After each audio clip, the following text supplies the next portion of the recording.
We'll get started. I think most everybody here knows who I am, but if somebody doesn't, I'm John Clark, Ridgeway's mayor. The only one I don't recognize. Okay, yeah, I'm Tony Brandt. Hi, John. Nice to meet you. Yeah. All right. So, yeah, we're here to discuss this incredible new housing needs assessment we have. Forgive me for reading notes, but there's a lot of information here. This needs assessment only officially includes Ridgeway and Erie County. The city of Erie did their own independently in like 2023. So that's why they weren't officially included in this.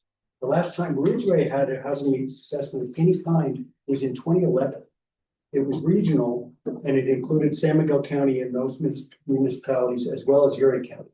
We're really proud that this one's much more relevant update specific to Ridgeway and Erie County. The project is partially funded by the Colorado Department of Local Affairs through their housing planning grant. And there are specific requirements for that that need to be part of the report, which are required by Senate Bill 24-174. DOLA is paying 75% of the total cost through the HPLN, the housing planning grant, and the town and county split the remaining 25%. Points Consultant, represented here tonight by these two gentlemen, are here to give us an overview and take questions. Brian Points and Carson Valley. They performed the work with their award-winning economics firm out of Moscow, Idaho, with the help of Mesa Planning out of Grand Junction. Back in July, they were here for a tour of the county, the town, stakeholder interviews. Many of you probably spoke to them specifically, independently, and to rally participation in the regional housing survey. They were around for the Thursday conference and had great fun seeing the article sound system. So with that, I welcome Brian and Carson to tell us all about it. Thank you, Mr. Mayor. Yep. I'll go first and Carson will follow after me.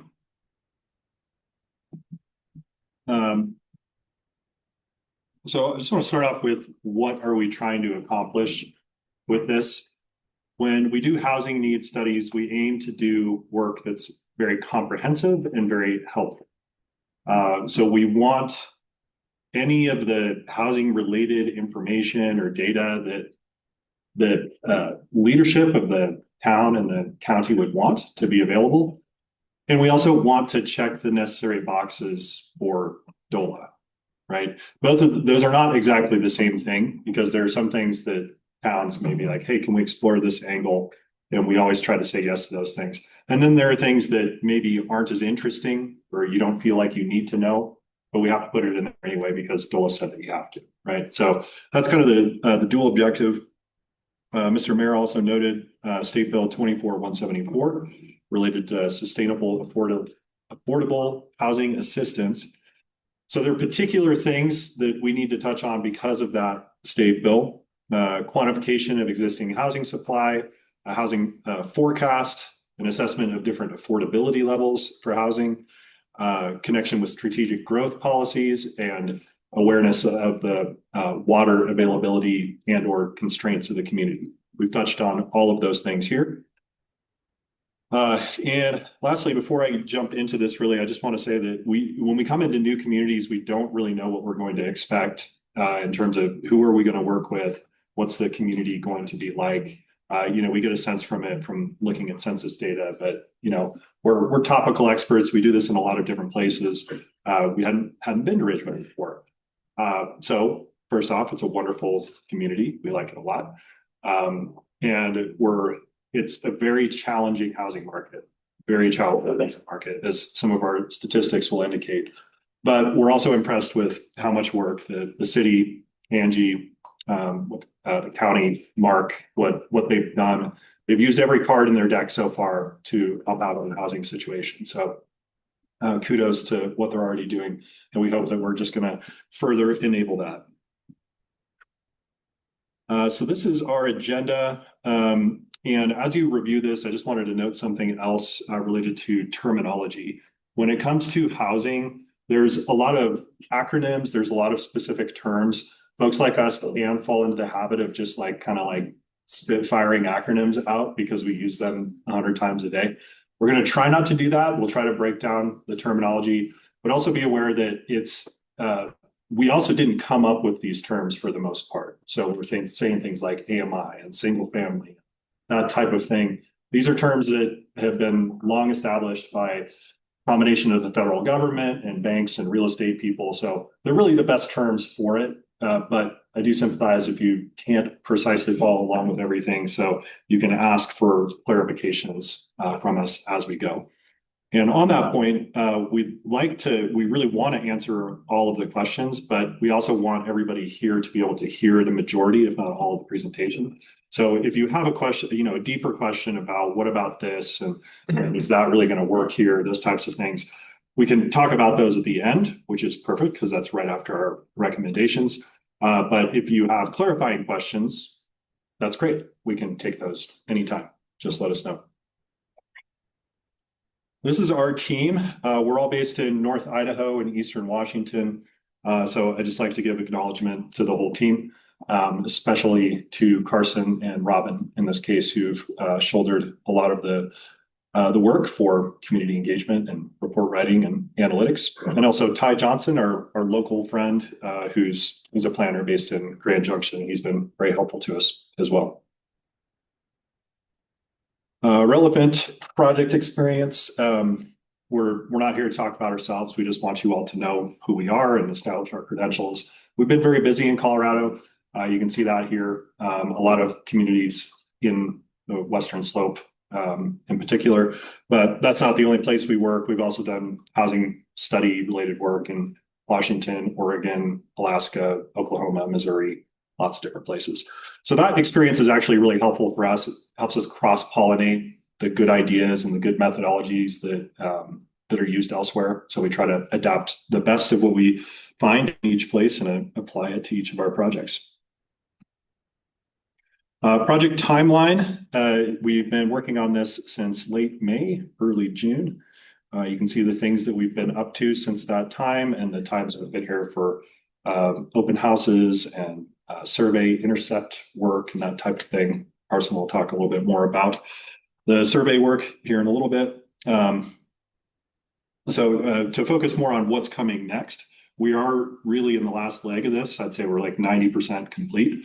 We've given plenty of opportunity to our steering committee to review our work, and they've been very helpful and helped guide us along the way. So from here, it's the planning commissions, the town councils, it's their opportunity to influence what they're seeing. And after this, we're going to move towards adoption of the study. We're going to do a final design of our 110 plus page report, and then we're going to move towards adoption. And then we're also we need to make sure that DOLA is with us along the way. So we've checked with them once already. They're going to review our overall report and plan one more time, make sure that we did capture everything that we were supposed to. And then they'll give kind of their final confirmation of it when we're all done. Sorry, it's 212 pages. My mistake. All right, so I'm first going to talk about some key findings here. This first slide on gaps and barriers.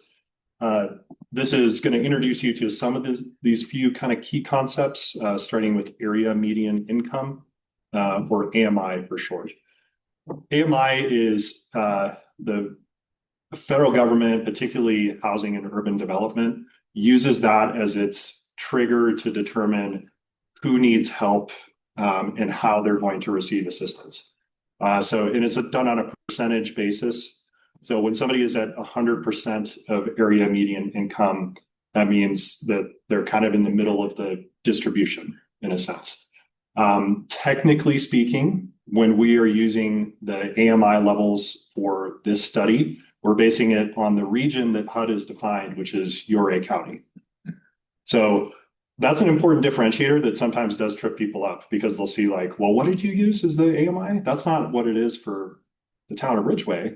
And we agree, yes, it is, but we have to use the HUD standards. So the area median income for a 4-person household is $94,600 for Ouray County, right? So you're thinking, oh, wow, that seems like a lot higher than the town of Ridgway. So it's correct for a 4-person family in the town of Ridgway, it's about 88,000 and some change. So there's a difference there. this is actually a difference that works to your benefit. So if you think about these different kind of levels, right? If the federal government is judging based on this baseline up here for what the affordability is, but you're a little bit more affordable than that, that means that there's going to be more people within your distribution who are going to be eligible to receive assistance. Okay, so just wanted to acknowledge that because it often does kind of trip people up. So first, on that top part of the slide here, renters housing cost burden. Housing cost burden means that people are paying, in short, they're paying too much for housing. And HUD defines that as at least 30% of their take-home pay, their wages, right? So from their perspective, if you're in that 30% plus territory, you're kind of in a yellow light territory, like this is dangerous, you don't want to be here, it might be difficult for you to pay your bills, you might get evicted, that type of thing. If you get to 50%, that's what they call severely cost burden. That's red light territory. I think anybody can imagine if you're paying half of what you make for housing, you're going to have a tough life, right?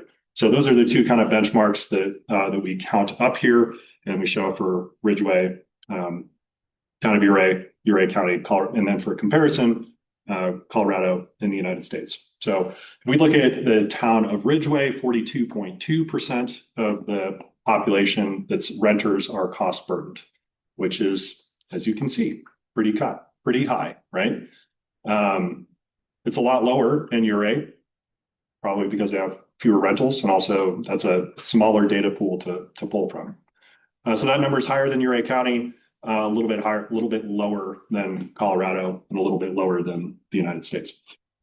So some people rent, some people own, right? And we look at the ownership characteristics, that's on the bottom half of this chart here. Excuse me. So this one on the bottom left isn't something that anybody requires us to do. It's just something that we think is super useful.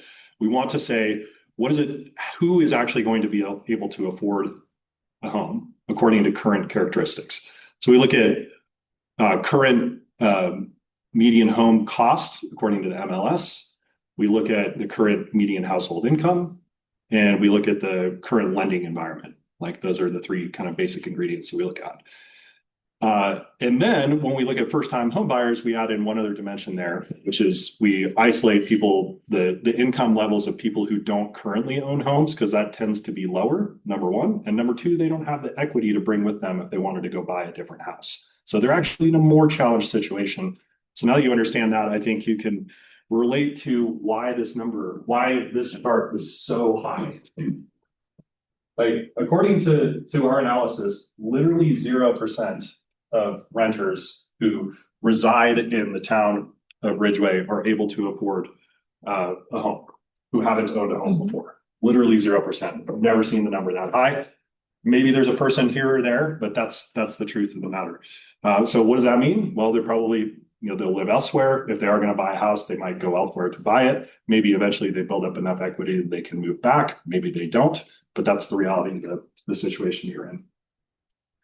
A little less dire in Ouray County. That's not so much because of the housing prices, it's because of the income levels being higher. All right, this one, affordable home price by area median income. I talked about what AMI means. And so now we can just do kind of the fractions based on that. So if you're at 30% of AMI, that means that, right, like if this is the full spectrum of what people make, you're way over here in the 30th percentile, low, on the low end. So if you were going to be able to afford a house at the income that you had, it would have to be at that level. Has anybody seen a house for sale for $137,000 recently? I didn't think so, right? So the reality is this. And this is more than double what the median home cost is in the United States, and almost twice as much as Colorado. So that's the reality of the situation. So when I said challenging environment, that's what I mean. Yes, sir. When you show the Ouray County statistics, is that inclusive of the municipalities, or is that the unincorporated area only?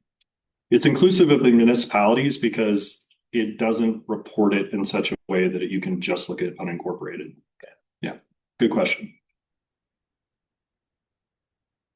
Okay. This fan chart, as you enjoy the beauty of the design here, shows you a lot. So first note that we have those ranges, again, 0 to 30, 30 to 50, 50 to 80. Those are the AMI groups. And we're just giving them what we hope are a little bit more digestible titles here as we look at this. Rather than just say, here's what it's going to look like in the future, we like to give two different perspectives. We give the market-driven perspective and the needs-driven perspective. So if you think of the market-driven perspective, this is more of the neoclassical economic definition of demand, right? Like people want it and they can afford to pay for it. And this is what the market is going to provide based on those circumstances, which is why you see a lot more numbers out here when you get to like 150% AMI high-end single-family homes. Much more up here, because if you leave the market to its own devices, what is it going to build? It's going to build higher-end homes because people are going to buy them and the developers will make money doing that. That's not the only thing. There's stuff along the way, right? 51, 48, 48 here, 12 down there. Even in this situation, we retain some demand on this far end. This is primarily because of the type of stuff that the town has already been doing to address the demand. You know, things like this very building that we're in. And if we're doing a 20-year forecast, we expected more of that type of stuff to happen.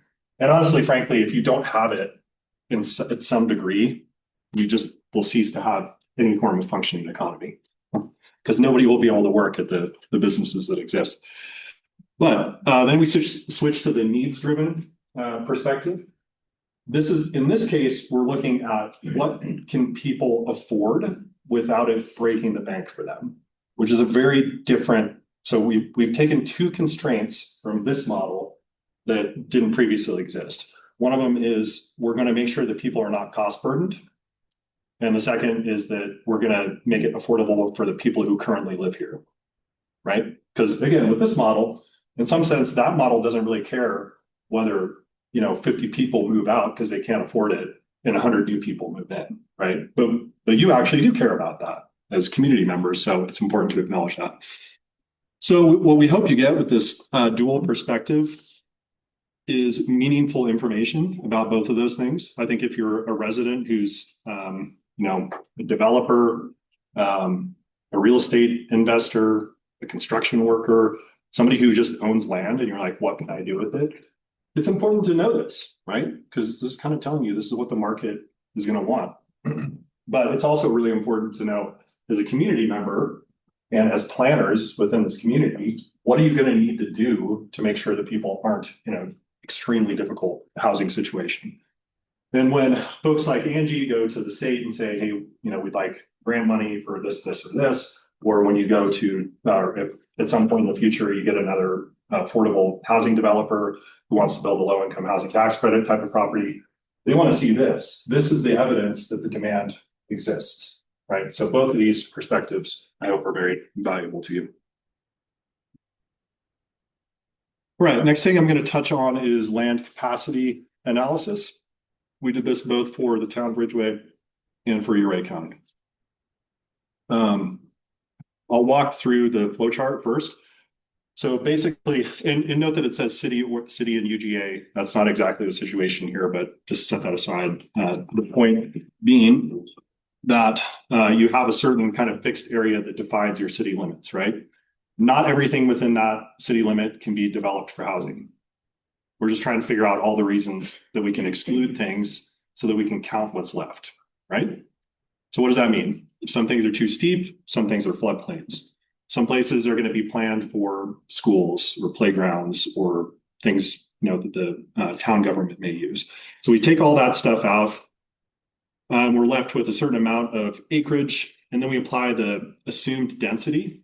So we just look at the zoning code and we say, what does the zoning code say that you can do?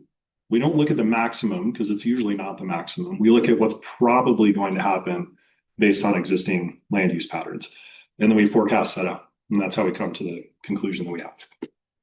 And then we break it out by zoning district so you can see where the greatest opportunities lie.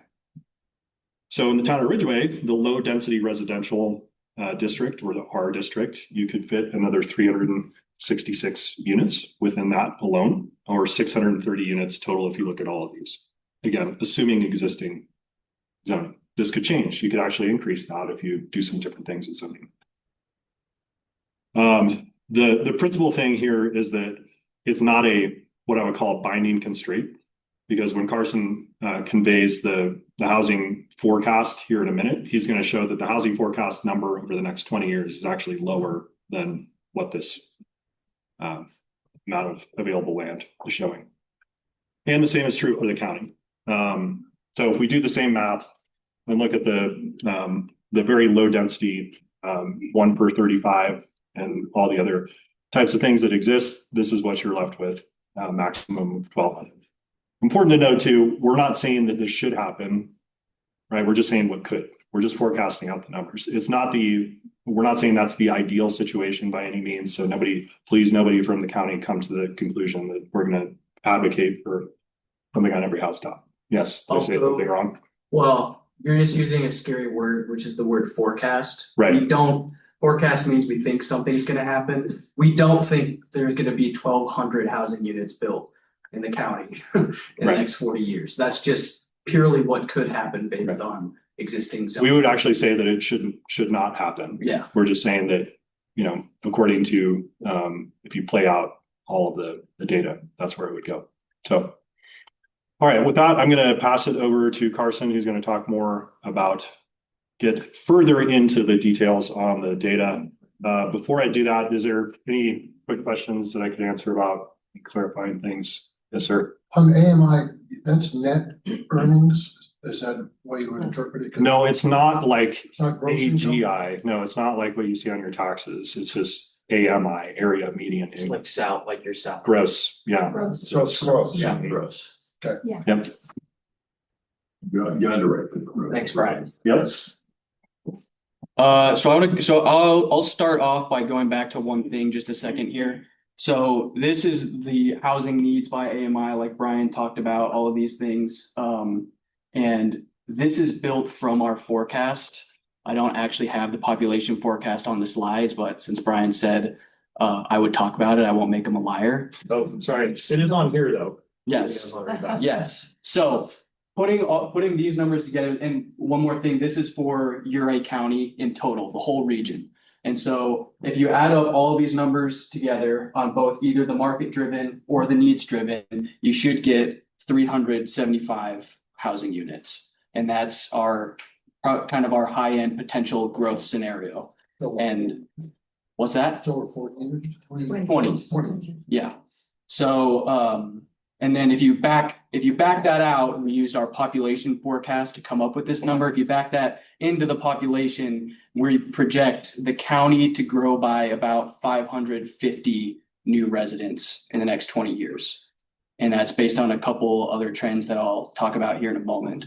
So what that then means for Ridgeway is we took kind of a top-down approach because from our understanding, the county and the town have an agreement where growth is directed towards the urban areas, which is the municipalities like Ridgeway. And so under the assumption that Ridgeway captures about 55% of the growth over the next 20 years, that means about 300 new residents in Ridgeway, and then about 200 more housing units needed in Ridgeway. And the housing needs for Ridgeway follow the same breakdown here, just different overall number. Does that number include the number of vacant new units in town? Or is it in addition to? In addition to everything that's been built through 2024. Okay.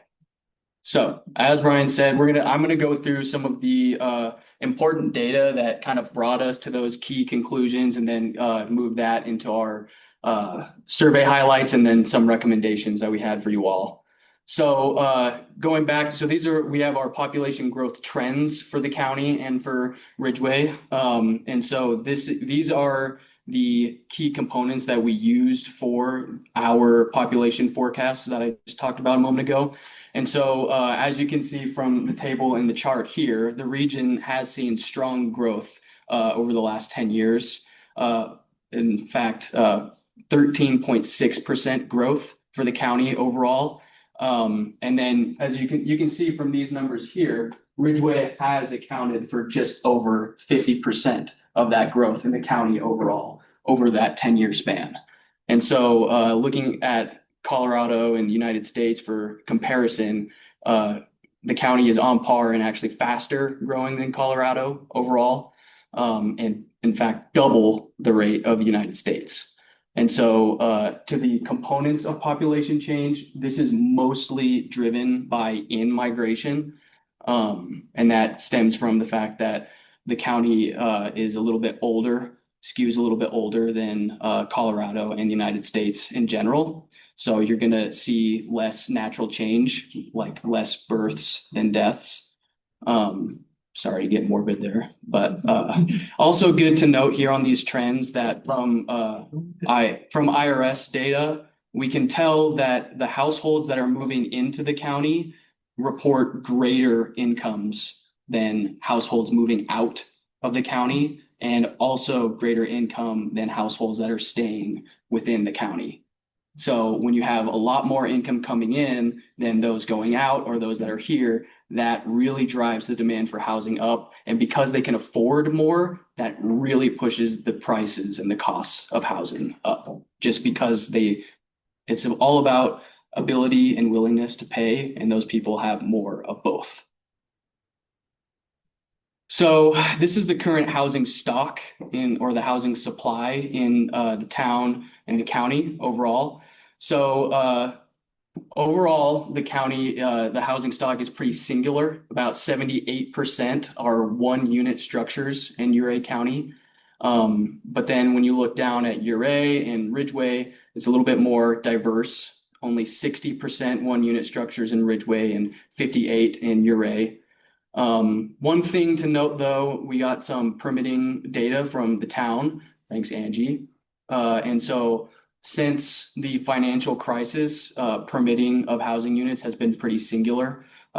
Since 2009, 91% of units permitted are one-unit structures. So some of those are likely townhomes as well, which is good. That's some density showing up, but that's kind of an alarming trend with just single-family housing, which is typically the most expensive kind of housing. And then when we extend that back out to all the way to 2000, in the last 25 years, 78% are single-family homes in town. So housing costs and values. So in the table here, we used the Zillow Home Value Index, the ZHVI, if you will. So this is what Zillow refers to as the typical home value. And so the way that they measure this, it's basically the average between the 35th percentile and the 65th percentile. So, and it's also a measure of all homes in an area, not just those on the market. So in terms of like what's being bought and sold on the market, it's more of a low estimate. And so even when it's a low estimate, you can see it's a really high value. In Ridgeway, nearly $900,000, October 2024. Ouray County, $820,000 in 2024. So, and then you can also see the growth trends of that value. I mean, 10+% growth each year over the last 5 years. I mean, that is staggering. A lot higher than Colorado and even higher than the United States as well. And then switching our focus to homes on the market, which is reflects newer homes, because that's mostly what's bought and sold on the market. The median home sold in the county surpassed $1 million in 2025 in the second quarter. So you can see the trend there from 2018 going up and up and up. It's kind of flattened out a little bit with some volatility here and there, but I mean, $1 million for the median right in the middle, that's crazy. Short-term rentals, everyone's favorite subject. So by our calculations, we think short-term rentals are probably having an impact on housing availability and likely affordability to some degree in the county overall. And so this is also inclusive of those in Ridgeway and Uray, because I know the county has limits in the unincorporated areas. It's about 11.8% of the occupied housing stock are short-term rentals. And so once you start getting past that 10% mark, that's in the literature and the research that shows that that's pretty restrictive in terms of local workforce housing and things like that. And so Ridgeway, though, the town's policies seem to be effective, limiting to 50, I believe, is the cap. And so when we were doing this analysis, we saw 41 active short-term rentals, which means they're actively receiving people to book them. And so that's only about 6.4% of Ridgeway's housing stock. But then in Uray, really kind of reaching Telluride levels of restriction on the housing stock there, 35% of occupied housing units. Yeah, so that's kind of the environment there. Wow. Yeah.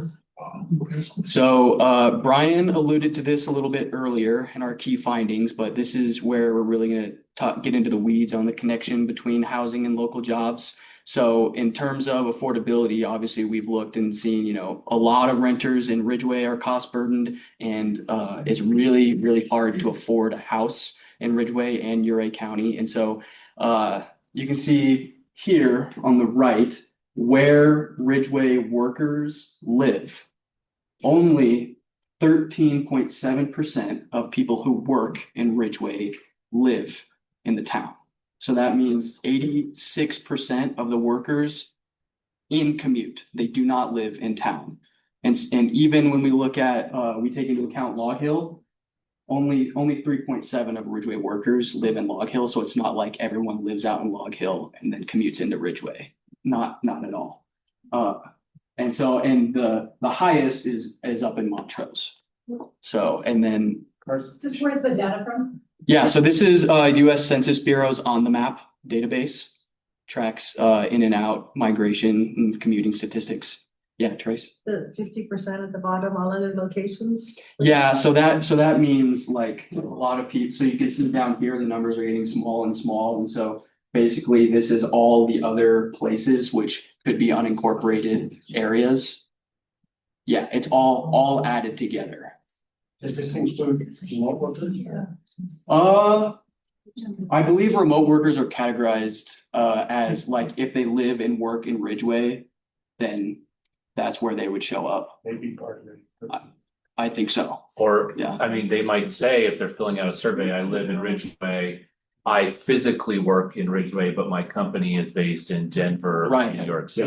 Well, so you could take me, for instance. Our company is based in Moscow. I live in Spokane, Washington, Moscow, Idaho. And so because I live and I work from home, I work in Spokane, Washington. On my tax returns, I'm a Washington-based employee. So they could live and work and be a Colorado Ridgeway-based employee working remotely. So I think those people would be captured in this number here. Yeah, these are all good questions, and I've dug into census before to try and figure all that out. They're not particularly forthcoming with answers to that type of thing. And also this is data from 2022, so that's just It's a little bit old. The latest that's available. So it's not one of the most perfect statistics out there.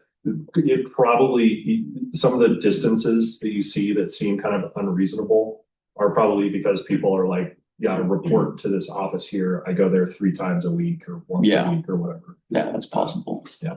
I think an interesting number for Ridgeway would be, even if it's not on the table, is a total of folks who live in Uray County. I don't think we're as concerned with the people going from Uray to Ridgeway or within the county Yeah. boundaries. Even Yeah, if I it's just see. a bullet point. Yeah, I see. what Because I'm you're saying. guessing there might Yeah. be some more Uray And- County in the all other locations, even if it's in Right. decimal points. It is possible, and I don't, and they don't, I don't think that's reported, like when you say you work in the county or you live in the county, then you would show up.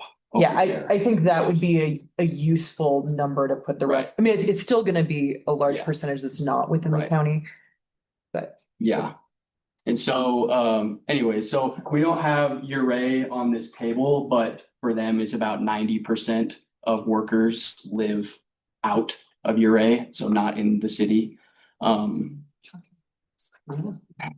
Yeah, and so that's another reason why some of the rental cost burden data for Uray was smaller, because like the local workers don't actually live there because they just can't afford it. And so then to your point, is to the county overall, it is to a lesser degree, 55% of workers live in other counties. So that means like in Montrose, so that means 45% of the people that work in Uray County, so that can be in Ridgeway or Uray, live somewhere in the county. So you can see that it probably is the case for somewhat that they live like in unincorporated areas.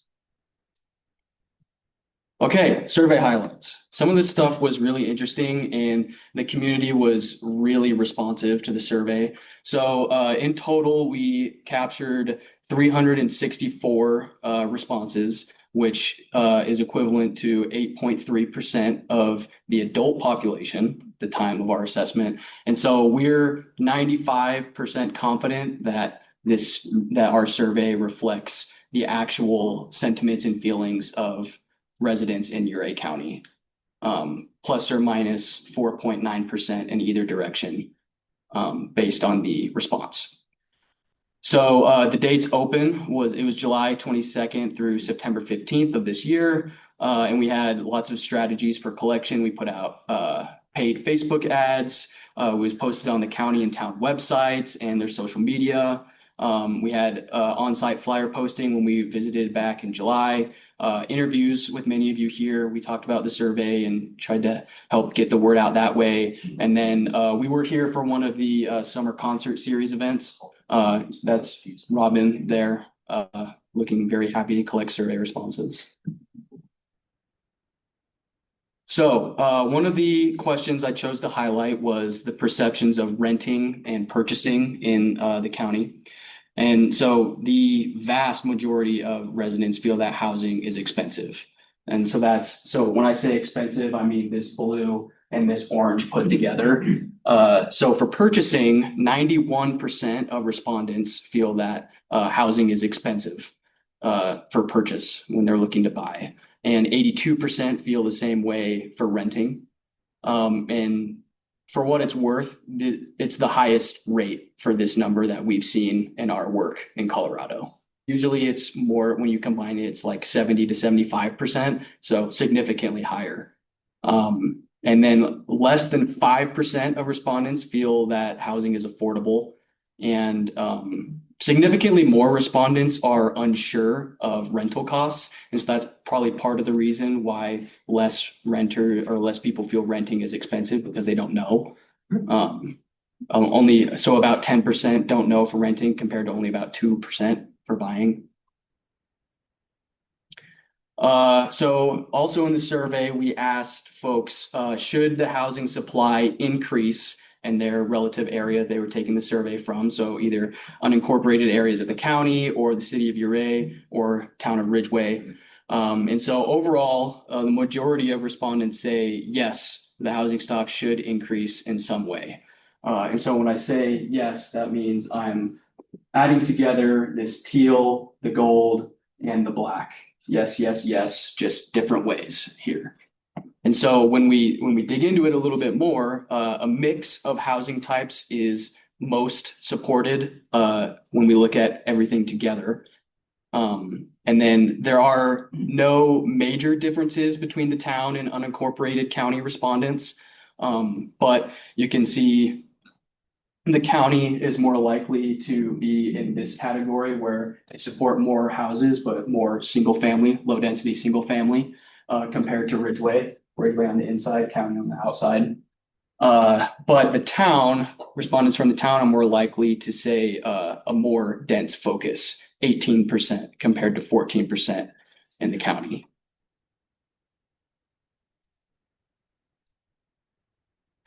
So the last question that I wanted to highlight is, we asked respondents what they're willing to have change in their community to facilitate more affordable housing.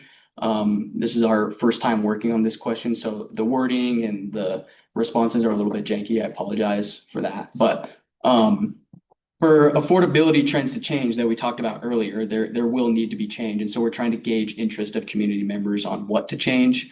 And so their support varies, but more duplexes and triplexes in predominantly single-family areas was the top choice. Smaller lot sizes and smaller homes to facilitate affordability. And then simpler building designs, those were all the top three. And then you can see we have the other category down there. That's for people to write in open-ended responses if they wanted to say something else. And so the top two things that they said there was more restrictions on short-term rentals, and then just facilitating different types of housing. So we made it to the fun part, our recommended housing strategies. So we took kind of a three-pronged approach here because the town is obviously very different from the county, but we feel some things work for both jurisdictions. And so in the following slides, our recommendations are color-coded. You're welcome. Orange for Ridgeway, light blue for both, and then navy for Ouray County. So these follow two main themes, which is workforce assistance and then planning and zoning, enhancing planning strategies and things like that. And so before I jump into these, I did want to note that both the town and county have been doing a lot to support affordable housing so far.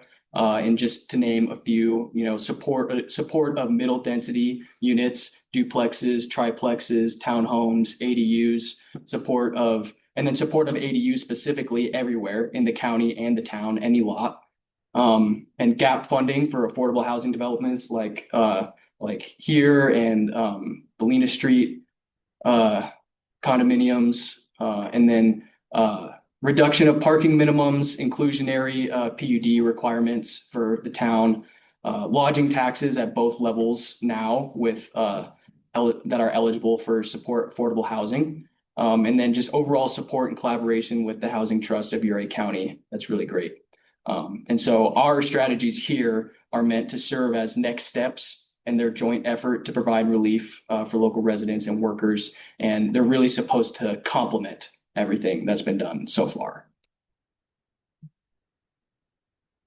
So these are our 4 recommendations on workforce assistance.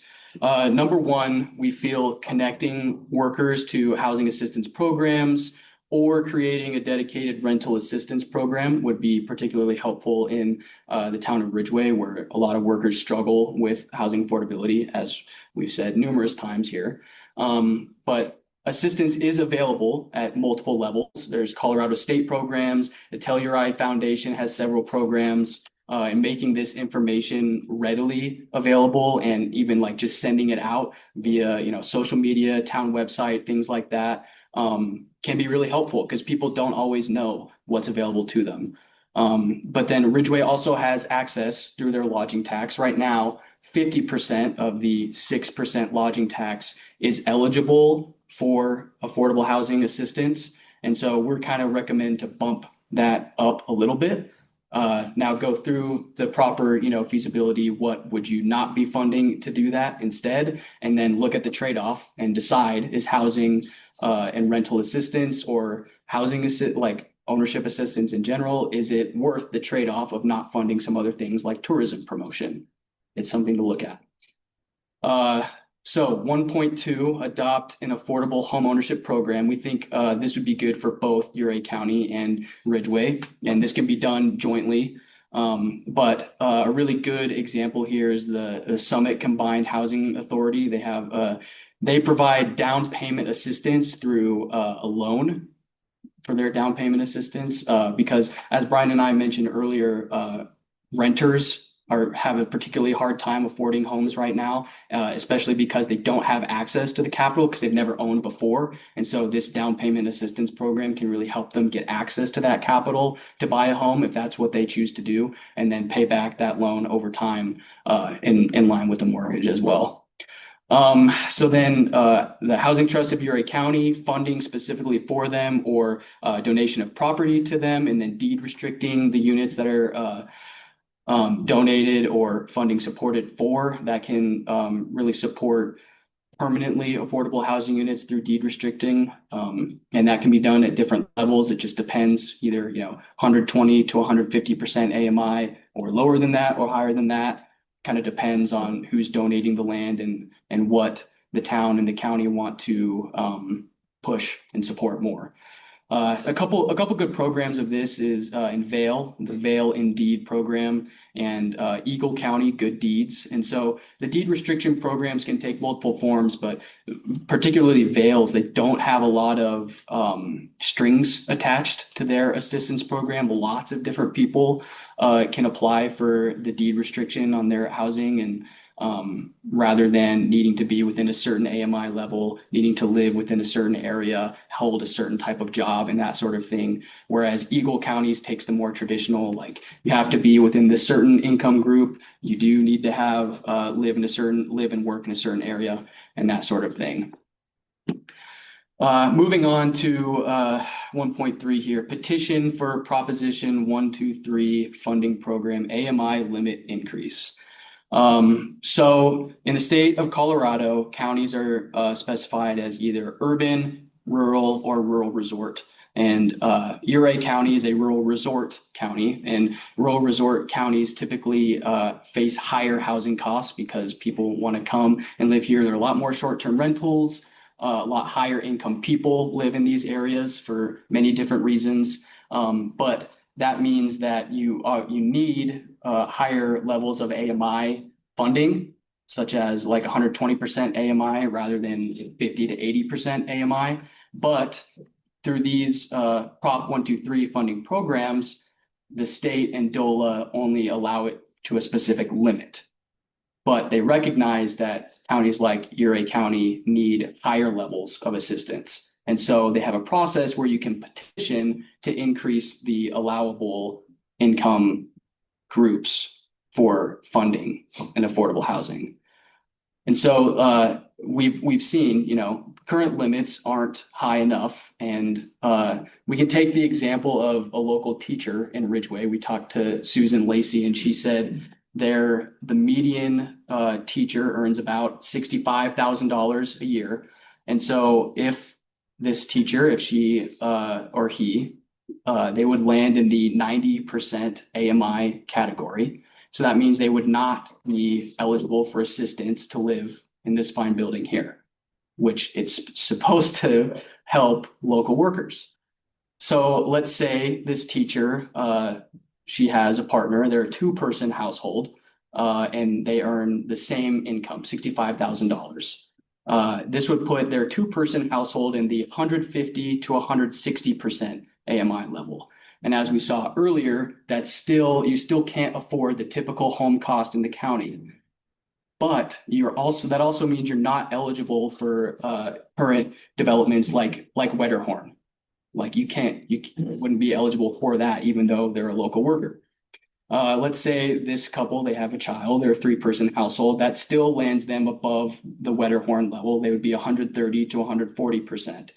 Maybe they're a four-person household, and then that would land them 120 to 130% AMI, still above Wetterhorn. So you can see the current processes and funding available, it's just not right. There's just needs to be a little bit higher to help local workers. And so our forecast that we looked at earlier, the fan chart, the weighted average, how DOLA looks at it, it supports that there needs to be higher income limits for owner occupied housing units for the county. And so we think the town and county should petition, and by our measure, they should win. I can't speak for DOLA, but yeah. And we will once the study is done, because Right. the study has to be done in order to submit Yes. the petition. Yes, exactly. That's right. Thank you. So 1.4, encourage and promote the use of the Housing Trust of Uray County. HTOC is a community land trust, a CLT, which is a very good model for affordable home ownership. It really helps because the typical development through CLTs is that the organization will own the land under the house, so that takes away a critical component that costs a lot of money, especially in Uray County, for purchasing the home, for home ownership. And so it's a really good model for starter homes and for people to start building up that equity if owning a home is what they want. And also, the Housing Trust of Uray County, they have a lot of successful rental properties, redevelopments, and they're still doing more projects now to support local workers. And so we advocate for further support of the organization. Obviously, they're in direct partnership with the county, but we still support this. They're doing a lot of great things. And then one method that we've come across in our experience is called the Step Up Bisbee NACO. This is from, as Brian said, our cross-pollination techniques, bringing best practices. This is from southeastern Arizona. This is a model that works really good for targeting specific workers that need assistance, especially in smaller communities like Uray and Ridgeway. You can find specific people that want to live and work here, and it helps them through donation of a property, or it helps activate wealthier members of the community because they're pushed to donate properties, which can then be used by the Housing Trust of Uray County in exchange for tax credits.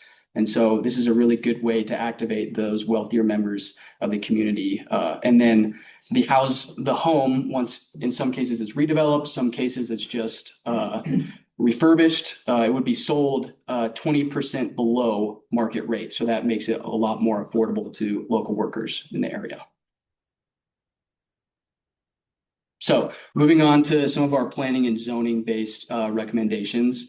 Encourage and incentivize the use of accessory dwelling units in Ridgeway. It complements existing actions that the town has already taken. The community is very supportive of this specific type of housing unit. 88% of respondents in the survey support ADUs in predominantly single family areas. And they also serve just many different groups of people. Older residents that might be looking to downsize but stay in the community, young professionals who have not yet had the chance to save for home ownership, and then also for part-time and seasonal workers that come in the area as well. So 2.2, adopt an inclusionary zoning ordinance. So inclusionary zoning specifies that development in a zoning district, a certain percent, 10%, 15%, maybe only 5%, up for debate, but a certain percentage of the units in that development must be affordable. And the town can specify what affordable means, 120%, 150%, but not full market rate, which we saw is much too costly for local workers. And like we said, the current high-end housing that's currently being built in Ridgeway doesn't serve workers. And the town already has inclusionary standards with their planned unit developments already. And so the picture is actually of Vista Park Commons, which should have 1 or 2 affordable units by these inclusionary PUD standards. And then it's not like you are forcing developers to do this, because there's an option that they can take as well called the fee in lieu. So you pay whatever the unit would be worth in affordable costs. You pay that in a fund to the town, and they would then use that fund to distribute to other affordable housing projects. So you're taking developers that are building high-end housing and saying, hey, we really need, if you're going to come and build this, we really need to support our local workers, and this is one way to do it. You either build a couple units that are going to be affordable, or you pay a little bit into the fund that is then redistributed for affordable housing. So the next one, amend the town zoning code to utilize maximum densities and adopt a density bonus program. So currently Ridgeway zoning code utilizes maximum lot sizes to dictate density. And so it's a little bit of an older method, and that's not a bad thing, but we think the town could update this to target specific densities: 10 dwelling units per acre, 5 dwelling units per acre, 15 dwelling units per acre. There's a lot of different things that you can do, and this aligns you with other plans that you've done, and you can target specific densities to line up with middle density options. So not those single family, but more duplexes, triplexes, condominiums, quadplexes, multiplexes, trying to create that diversity of housing that helps with affordability. And then the second part of this, a density bonus program, it's another carrot for developers to promote other housing options. And so a really successful example is in the city of Fruta, which I don't know if you noticed earlier, we're doing a project for them as well. And so they say developer is allowed to increase the density on their development as long as you either put in trails, you have shared driveways, or use a mix of housing types.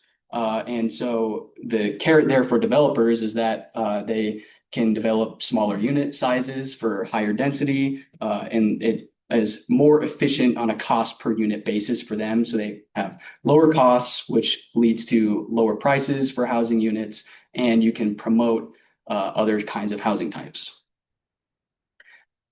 So 2.4, moving on, adopt pre-approved ADU building plans. We think this would be great for both Ridgeway and the county. It's a natural next step for jurisdictions. It can really speed up the process to provide more housing units for local workers, and it'll reduce the cost because there's less time for review. There's less time when you're considering, should I do it or not? You just have an option available to pick from. You say, I want to do this one. County says, go for it. Town says, go for it. And you just get right to work. And so it's a really popular strategy. We actually recommended this for Montrose 2 years ago, and they just put this into action now. So that's a success story right there. So our last 3 recommendations here are more geared towards the county.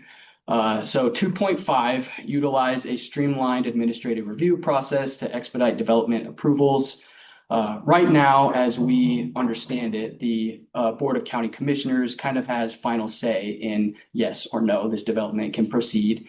And in best practices that we've seen in our work, this extra level of approval isn't particularly helpful, and it can really slow down development times and approval times. And when you slow all of this down, you're restricting the housing that can be built. And so that can in turn actually push housing costs up because you're restricting supply in a relative manner. So we think kind of getting rid of that process can help a lot. And then the next one, adopt a bonus ADU policy in the county. This is just kind of another good next step. Mark has told us that the county has been looking at this already. And so the bonus ADU could be some folks out in the county on their property, they want to build an ADU, but maybe they want to support affordable and middle density options. And then you can actually build a duplex. It allows that additional program there. And then you can incentivize this as well through a rebate program. The city of Durango and Crested Butte have similar programs that we go into more detail in the report on how to utilize those. But it's an option to promote middle density options, more affordable options for the workforce. And then finally, 2.7, investigate the possibility of expanding the Kelowna zone or expanding the North Mesa zone closer to Kelowna. So Kelowna is really the only potential area in the county for further middle density development. I believe the current zoning in Kelowna specifically is actually 7 dwelling units per acre, as opposed to the typical 1 per 35 or 1 per 6 in like Log Hill, for example. And so opening up another area here to target housing specifically can actually open up a bottleneck, such as in Ridgeway. So if you're allowing you could allow high-end housing units to be built in the area out in Kelowna, and then that would kind of funnel up there. And so more affordable housing units could then be built in Ridgeway. And also, this doesn't mean if you do this that development is going to occur. It only allows it. And it's just another option to consider, because to tackle housing challenges like is seen in the county now, all options should probably be on the table for you all. So with that, I'd like to open it up for questions and discussion. Thank you. Yeah.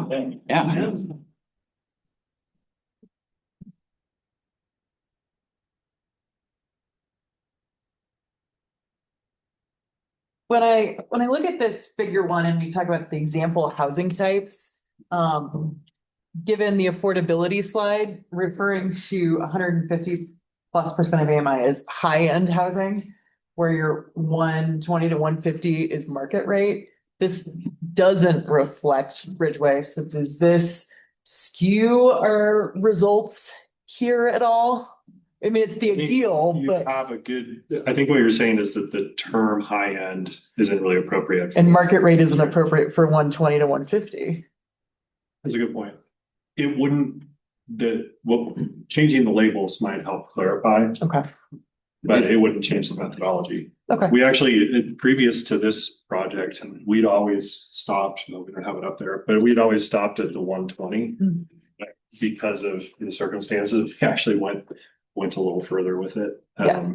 So, yeah, And- fair point on the definitions. Yeah, and additionally, the example housing types are more correlatory than prescriptive. Like if you're gonna build housing at 150%, 120 to 150, that doesn't mean necessarily market rate because you're a cat like you. Yeah, if you go back that slide, yeah, that Right. one.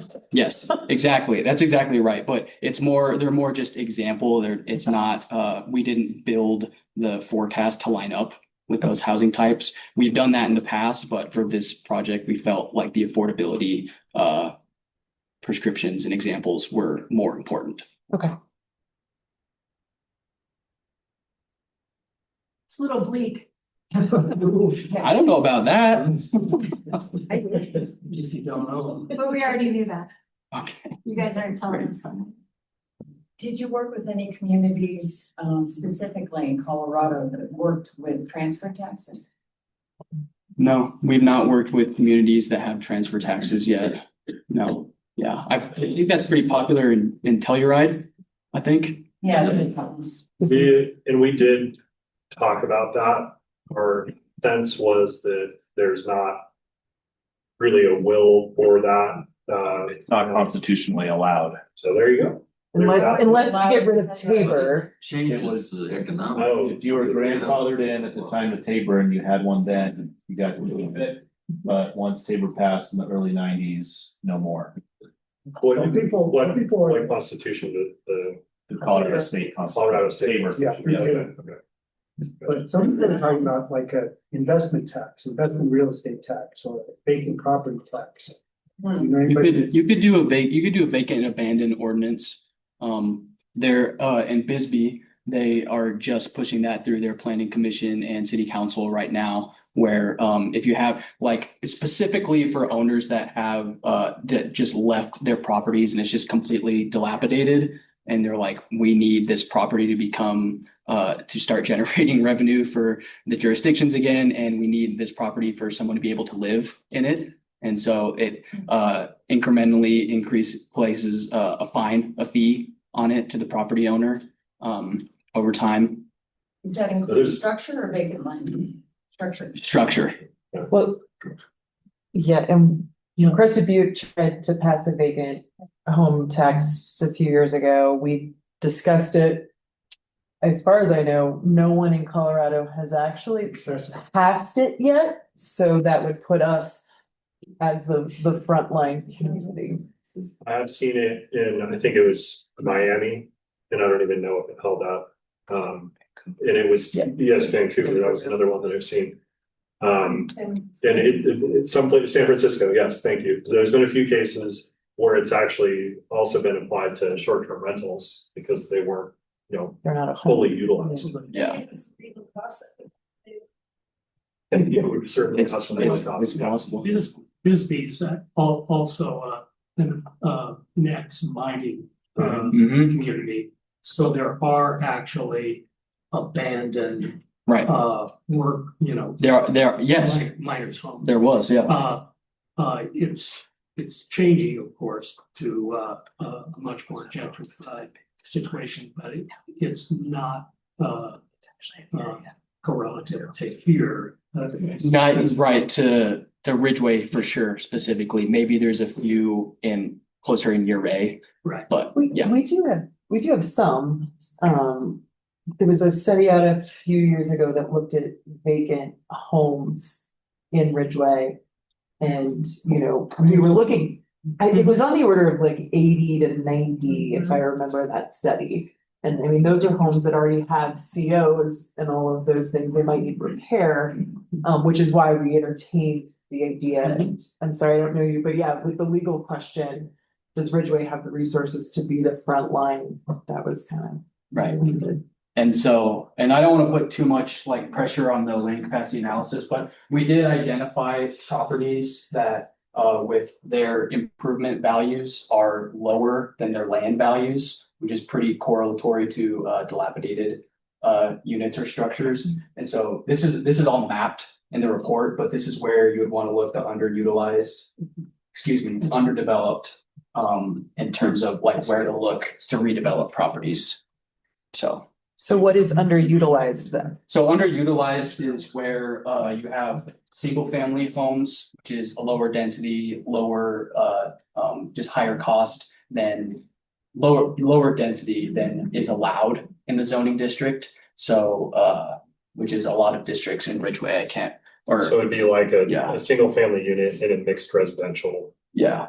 zoning district. Yeah. Does it account for a single family home that doesn't have an ADU where allowed? No, not necessarily, Okay. but also the underutilized, that doesn't mean they should Mhm. or will be redeveloped. It's just identifying where higher housing uses could be. Amanda. Yeah. When you introduced yourself, you talked about water capacity. Is that something that's brought up in the report? Yeah, Can I we- touch on that here? Yeah, we went through a report that was done in 2022. And it found that there is ample housing supply for the next at least 35 years, I believe. And they used population projections, water supply, sorry. And they used population projections that were higher than ours. County, Mhm. you read all of it. I think it was, yeah, specifically for town, but yeah. The only problem with that for me is that it's based on models that we're not seeing anymore in terms of water coming in. So it's a good question. So. Jack, yeah. So you had made a suggestion, and I would like to get a little more clarity on it. You had said that Ridgeway should consider increasing its percentage of the lodging tax used for allocate to community housing. Mhm. Were you also suggesting that Ridgeway should consider raising its lodging tax? Or just No, raising the I percentage? raising the percentage of funds eligible for affordable housing. Yeah, I'm not gonna speak to risk. Well, and then there's always the URA idea, because URA has a lodging tax and an excise tax on short-term rentals. And so that's a tool that's available. I'm a big proponent of raising the lodging tax. So I've just been paying 14% lodging tax in California last weekend. You said it, not me, so. I mean, the question is that if Ridgeway housing stock is only 6% STR, is that our biggest bang for the buck to do an excise tax?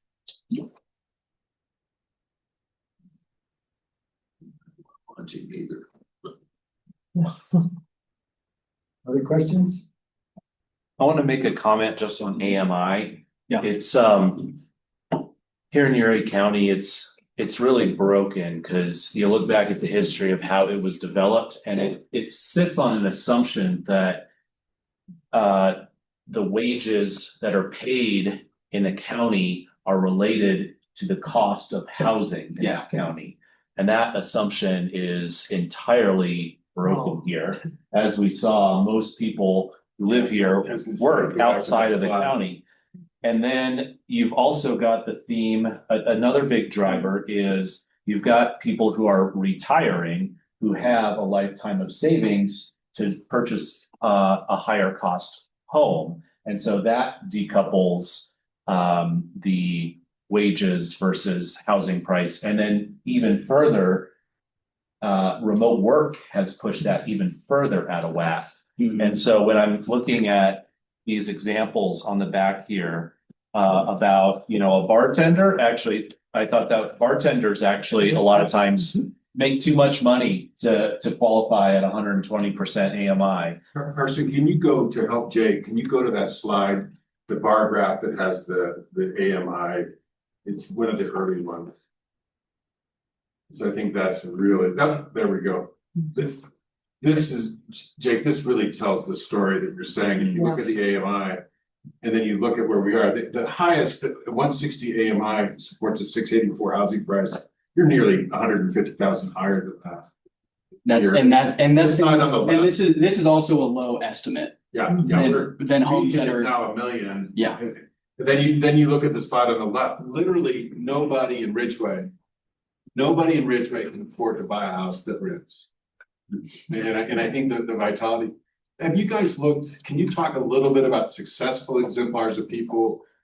Do you have enough history? I think this was really for you, Brian. Do you have enough history of places that have implemented these kinds of policies to tell us what's happened 10 years on? 10 years? No. I think that this really, I can go back to 2017, 2018, I would say, when the world started saying maybe we need to do housing needs studies and come up with different policies. But I'd say that there are places that have made a lot of progress in a hurry. Like Montrose, Carson talked about some of the things that they've done. A lot of the units that got developed in the wake of the studies that are done. Those are kind of the best examples. And I'd say one of the tricky things with that too is that sometimes progress on housing policy is very incremental, and sometimes even if you make the change, it could take a while to take effect. So there was a study out of Berkeley that talked about how when you make a change to something like allowing quadplexes or eightplexes somewhere where it didn't exist, they looked at everywhere in California where that had happened, and it was like 4 or 5 years until anything really changed because of comps and lending and underwriting and familiarity and all of that kind of stuff. yeah. So We referenced that report specifically in our report, in one of our recommendations. And it's not to say that nothing has happened, but it takes longer to meet the targets at all of the levels. And unfortunately, things like this, especially with housing, it does take time because there's a lot of components out of the town and the county's control. So I wanted to just finish that thought. Yeah. Wanted to make a recommendation that you think about revising that graphic, because thinking about someone who's coming to this conversation, learning about all this for the first time, I think that there's enough skew between reality and what AMI claims to be that actually could be misleading. Like a lawyer is not 100 to 120% AMI. I mean, this is based on the median salary that these occupations earn in Uray County, huh? And report as well. And report. Yeah. And so, like, I agree, lawyers probably are high income, but this chart right here, Jake, we did use data for this. This is not arbitrary, not correlatory. We used data to. bartenders, we may have missed on. Which is just given that, and that's a resort, that could also be a resort Yeah. community different too. Yeah. Yeah. Reported income. I think everything. Exactly. Yeah. So you're right. We should make a note that it's reported income Right. and Or probably just, maybe take bartenders off, but wage, servers could be a similar story.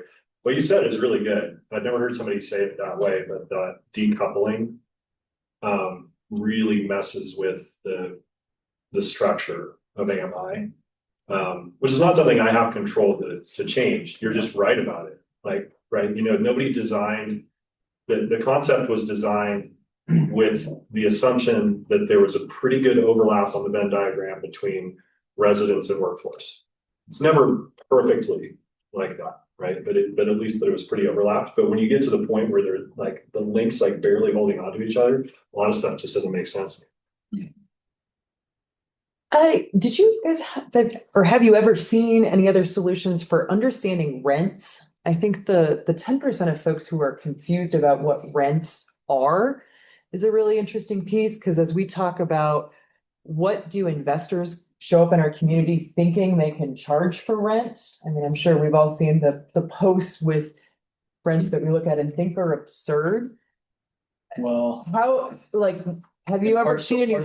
Part of that, I would say, is a supply side issue. There's not enough, Uh-huh. which means there's not enough competition in the market. They like landlords don't have to think, well, maybe if I charge this much, then I could lose this tenant and lose money altogether because there's not enough in the area. So that's why I need to build more. Yeah. Sorry, could you I clarify? guess, so we recently had a discussion about, can you rent a primary dwelling unit and an ADU long-term?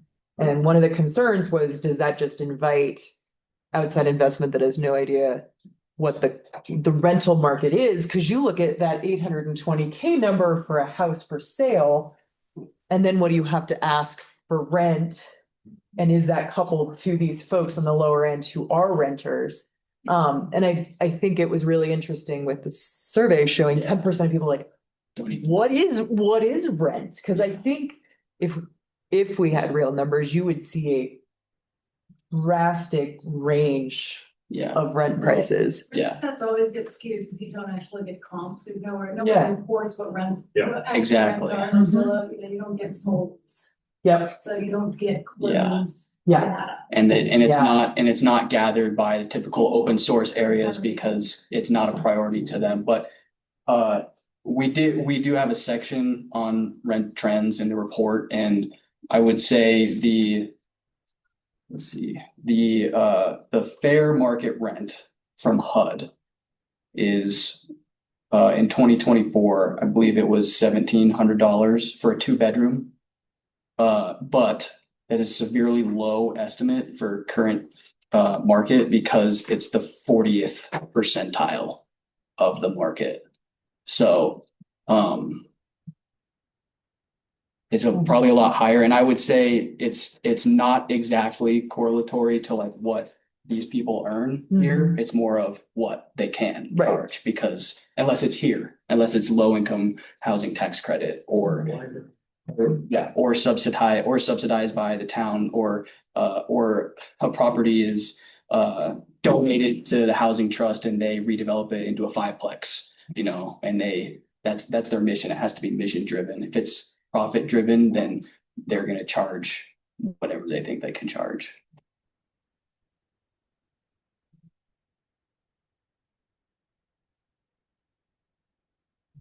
I was kind of surprised by the Zillow data. Mhm. I was surprised that it came up in here because I questioned Zillow data. Mhm. And I wonder if we could have gotten more accurate data from the county. And I don't know. I just know when I look on, you know, real estate on Zillow, it doesn't represent the county. There's a lot of people that don't list things on Zillow. Mhm. A lot of the local real estate agents, they list on their own websites and not on Zillow. Yeah, and that's here. So I mean, I think that number's probably actually higher. You think it's higher than 1 million, I do. the median? I mean, if that's coming off of Zillow, I don't trust it. No, this is not, no, this is the MLS. That's from the MLS, okay. Yes. There Yes, that's was why a- I was trying to say, yeah, this is a low estimate. Okay, there was a slider, oh, yeah, there it is, a Zillow home value index, yeah, Yes. I. This is typically 10 to 30% lower than what is currently like shown down here. Typically, yeah, and then I think it's even a little worse for our county. And it might be worse, yeah. Yeah. Exactly. The reason that we like to show both is that first off, MLS data is hard to get. Yeah. Realtors. Sometimes. Boards of realtors, boards of realty make it difficult to get. But when we have it, I would much prefer to use MLS data.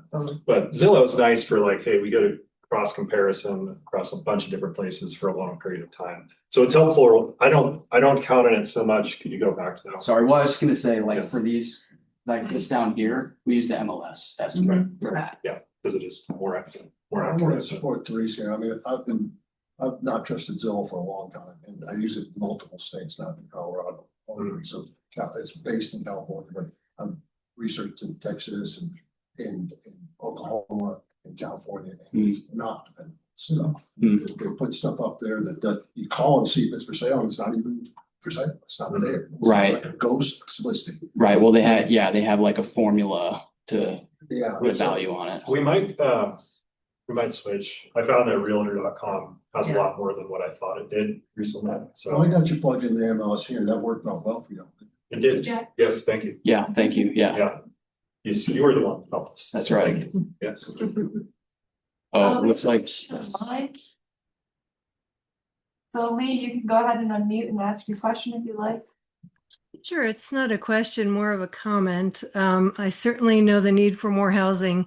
I just wanted to mention that as there's more ADUs and units closer together, if there is a wildfire, that increases the risk of urban conflagration.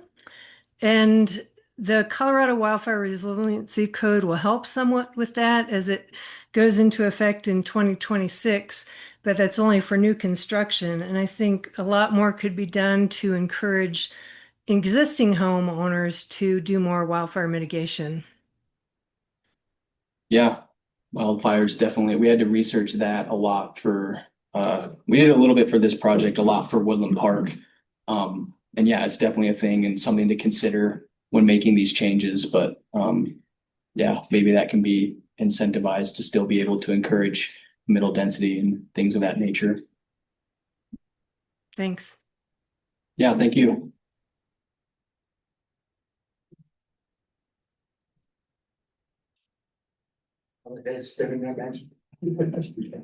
Yeah, and so there's these executive summaries. There's some on the tables. There should be some on the table at the front. Feel free to take one. And then there's also a summary in your report, right? So you don't have to read all 212 pages. Right, that would be this, the executive So summary. there will be a Yeah. quiz on it. It will be on the final. Only for Michelle. Comprehensive. More questions? How about a round of applause?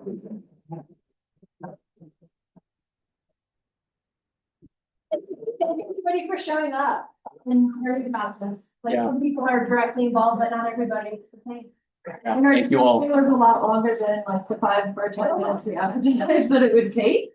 So thank you so much for everyone that took the survey. You actually had to think, which is good. It's like another level. You know, you're not just checking boxes. Yeah, you know. Pretty cool. Very awesome. Yeah, read a few things first. Yeah. Everyone online, thank you so much. No more questions. Right. Stop the recording. Okay.